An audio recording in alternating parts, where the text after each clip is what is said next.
ఒకవేళ నీ హృదయంలో ఉన్నటువంటి పాపమంతా, నువ్వేం ఆలోచిస్తున్నావో, నువ్వు ఎలాంటి పనులు చేస్తున్నావో, ఒకవేళ స్కాన్ చేసి నీ భర్త, నీ భార్య, లేకపోతే నీ బిడ్డలు చూస్తే బహుశా నీ బిడ్డలో నీ భర్త నిన్ను ద్వేషిస్తారేమో,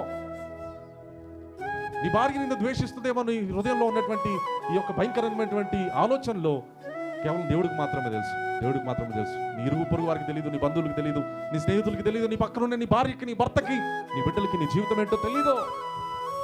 ఇంతగా నువ్వు పడిపోయి, ఇంతగా చెడిపోయి, ఇంతగా పాపంలో నువ్వు జీవిస్తున్నప్పటికీ కూడా God is still loving you. దేవుడు నిన్ను ఇంకా ప్రేమిస్తా ఉన్నాడు.